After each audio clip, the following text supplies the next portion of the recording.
हरिवंश पुराण के विष्णु पर्व का 74वां अध्याय 74। रात्रि में युद्ध स्थगित करके श्री कृष्ण जी का पारियात पर्वत को वरदान देना। गंगा का स्मरण करना। गंगा जी का स्मरण करना, बिल्व पत्र और गंगा जल पर महादेव जी का आवाहन करके उन बिल्वोदकेश्वर की जय हो, बिल्वोदकेश्वर की पूजा और स्तुति करना। महादेव जी का उन्हें अभीष्ट वर देकर दैत्यों को मारने का आदेश देना तथा पारियात पर्वत पर भगवान जी का निवास एवं उनकी प्रतिमा के पूजन की महिमा। जय श्री कृष्ण। राधे राधे।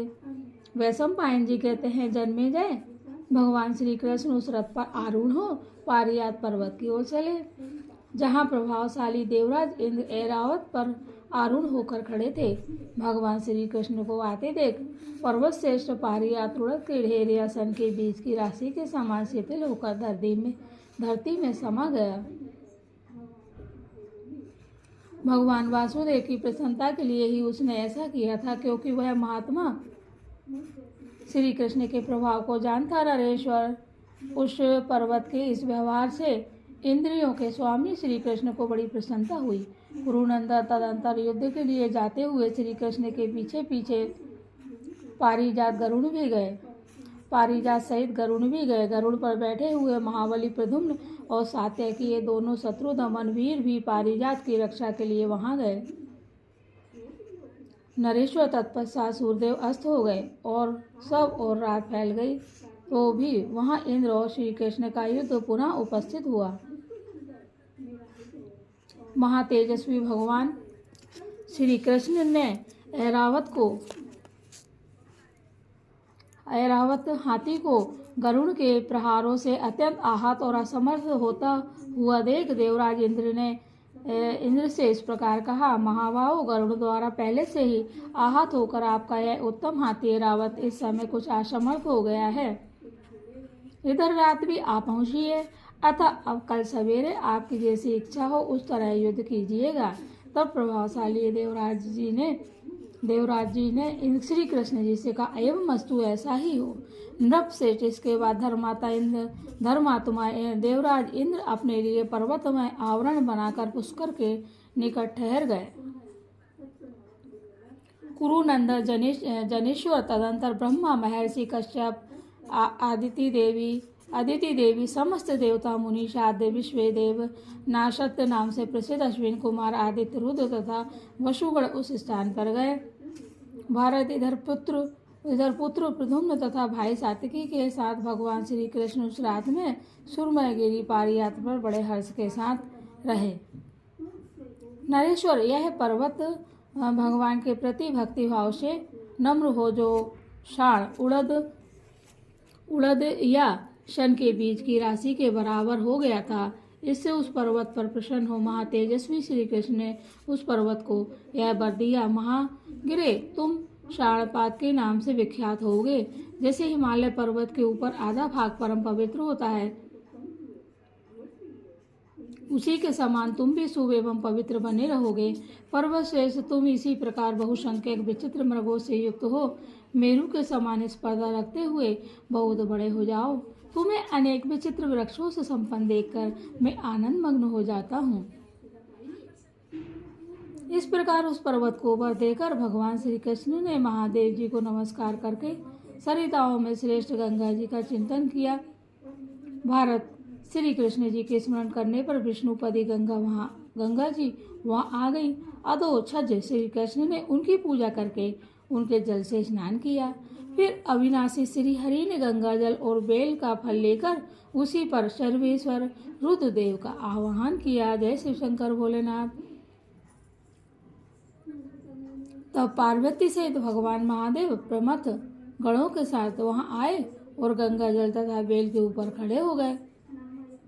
तब श्री कृष्ण ने उनका पारिजात के फूलों द्वारा पूजन किया और सबके कर्ता ईश्वरेश्वर भगवान शिव का वाणी द्वारा स्तवन किया।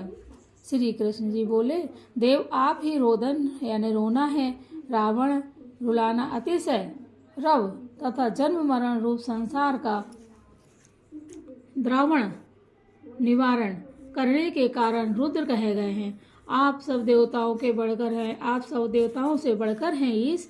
मैं आपके भक्तों का भक्त तथा स्नेहियों का स्नेही हूँ। आप मुझे विजय कीर्ति का भागी बनाइए। मैं आज आप शरणागत वत्सल प्रभु की शरण लेता हूँ। देव देव आप ही ग्रामीण और वन पशुओं जीवों के प्रतिपालक हैं। इसलिए आप भगवान पशुपति के रूप में विख्यात है। यह सारा जगत आपका ही कर्म है, आपसे बढ़कर दूसरा कोई नहीं है। आप ही जगदीश्वर तथा देव वीरों के शत्रुओं का हनन करने वाले हैं। आप बड़े बड़े ईश्वर कोटि के पुरुषों के भी ईश्वर हैं। आप ही आदि पुरुष प्रीति दाता तथा प्राणदाता है। इसलिए संपूर्ण शास्त्रों के अर्थ तत्व को जानने वाले विद्वान साधु पुरुष आपको ही ईश्वर तथा ईश कहते हैं।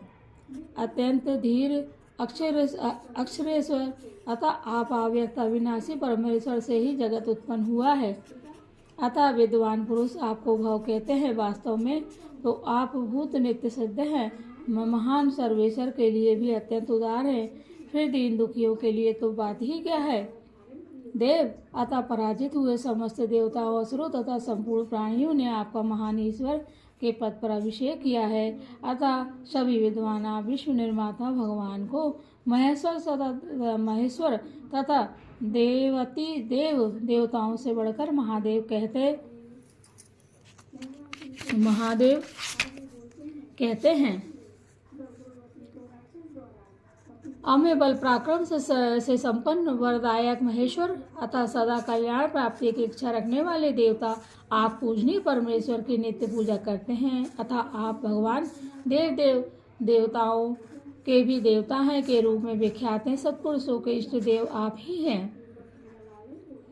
आप समस्त भूतों को अपने भीतर ही उत्पन्न करने वाले हैं। ब्रह्मा आदि देवेश्वरों के भी स्वामी आप परमेश्वर रूप देव बारंबार लोकों को उत्पन्न करने वाले लोक भावन। अतः आप भूलोक भूरलोक और स्वरलोक इन तीनों लोकों की भूमियों के आश्रय हैं। अतः आपका प्रथम प्रमुख नाम त्र्यंबक त्रिलोकी के आश्रय हैं। आपकी कीर्ति अमेय है। आप संहारकाती होने के कारण सर्व कहलाते हैं। समस्त शत्रुओं का शासन करने के कारण आप प्रमेय शक्ति से संपन्न हैं।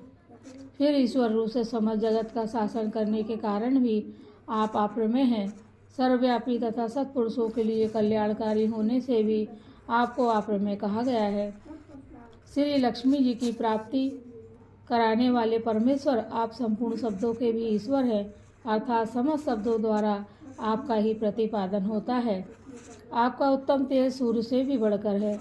आप भक्तजनों को जो सदा सुख और शांति प्रदान करते हैं तथा शत्रु भाव रखने वाले हैं, समस्त असुरों को जो दंड देते हैं, उसके कारण आप अप्रमेय शक्ति से संपन्न कल्याणकारी देवता शंकर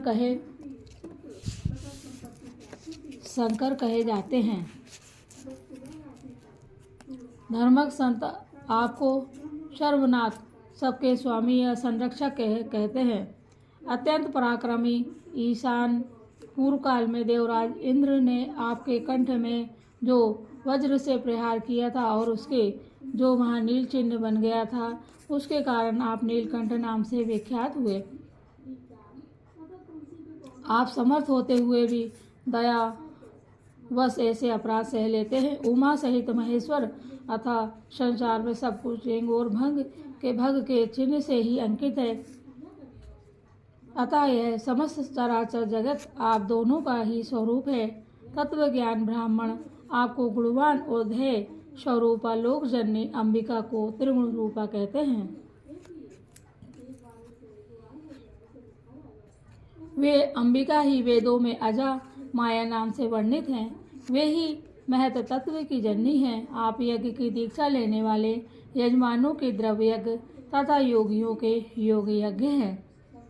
लौकिक रूप से ऊपर उठे हुए दिव्य चिन्मय विग्रहधारी हैं। देव आपके समान अत्यंत अद्भुत भूत तत्व भूत वर्तमान और भविष्य काल में भी दूसरा कोई नहीं है। देव में ब्रह्मा कपिल शेष नाग और आंतरिक शत्रुओं पर विजय पाने के कारण अत्यंत वीर सनक आदि सभी ब्रह्मपुत्र ये सब के सब आपसे ही उत्पन्न हुए हैं। इस प्रकार आप सबके ईश्वर और कारण रूप होने के कारण स्तुति के योग हैं। इस प्रकार श्री कृष्ण ने जब स्तुति की तब भगवान वृषभध्वज शिव ने अपना दाहिना हाथ फैलाकर भगवान नारायण देव से इस प्रकार कहा, शूरश्रेष्ठ, तुम्हें अभिष्ट मनोरथों की प्राप्ति होगी। तुम पारिजात को अवश्य ले जाओगे। इसके लिए तुम्हारे मन में व्यथा नहीं होनी चाहिए।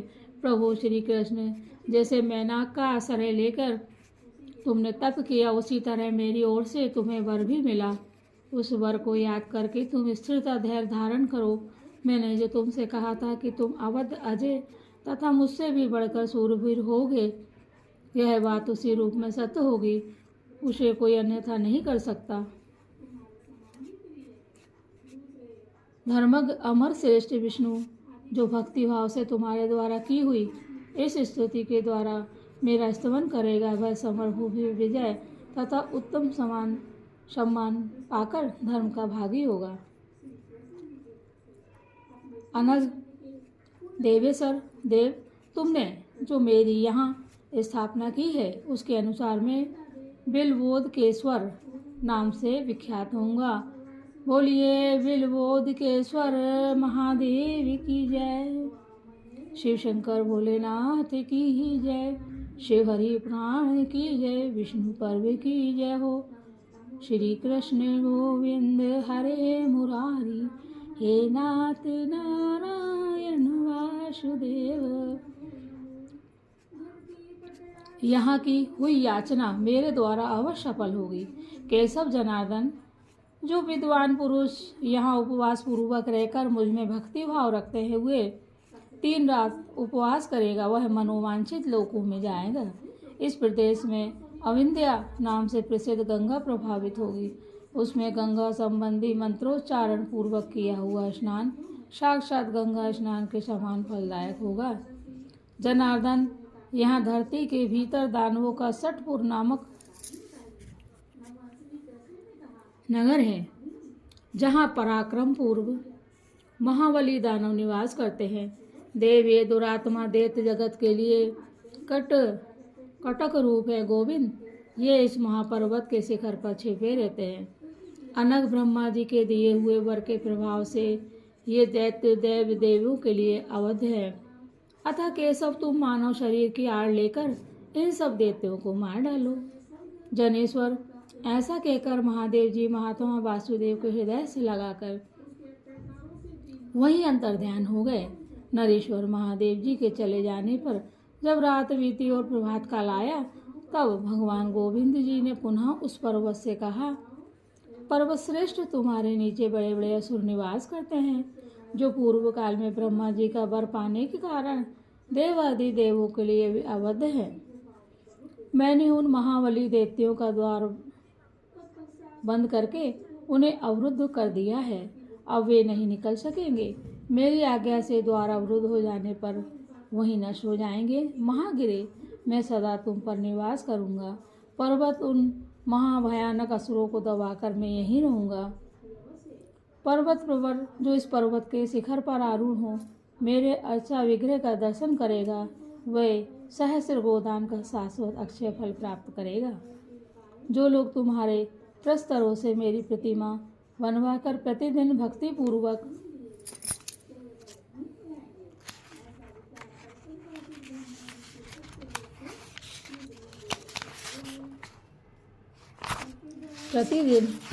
पूर्वक उसकी सेवा करेंगे, वे मेरी गति को प्राप्त होंगे। इस प्रकार वरदायक श्री कृष्ण ने उस पर्वत पर अनुग्रह किया और तभी से देवेश्वर अच्युत वहां निवास करने लगे। तात, कुरुनंदन, शुद्ध अंतकरण वाले पुरुष विष्णु लोक की इच्छा रखते हुए पारी यात्री के पत्थरों से भगवान की प्रतिमा बनवाकर सदा उसकी सेवा करते हैं। इस प्रकार श्री महाभारत के खिलवाड़ हरिवंश के अंतर्गत विष्णु पर्व में पारिजात हरण के प्रसंग में श्री कृष्ण जी द्वारा लिखा गया श्री कृष्ण कृत शिव स्तुति विषयक 74वां अध्याय पूरा हुआ। इसमें भगवान कृष्ण जी ने खुद लिखकर भगवान शिव जी की स्तुति की है। बिल्वेश्वर महादेव जी की जय हो। श्री कृष्ण गोविंद हरे मुरारी, हे नाथ नारायण वासुदेवा। जय हो श्री कृष्ण भगवान, हम आपकी शरण में, हम सब पर कृपा बनाए रखिए, सबकी इच्छा पूरी हो, सबके यहाँ वंश वृद्धि हो। हे प्रभु, हे शिव शंकर, हे बिल्वेश्वर महादेव जी, श्री हरिवंश को पुराण को सुनने वाले, श्री हरिवंश पुराण को सुनने वाले, सुनाने वाले और दूर तक पहुँचाने वाले, ऐसे सभी परिवार पे आपकी कृपा हमेशा बनी रहे। ओम देवकी सुत गोविंद वासुदेव जगतपते, देहि मे तन्यम कृष्ण त्वामहे शरणं गता। जय श्री कृष्ण। राधे राधे।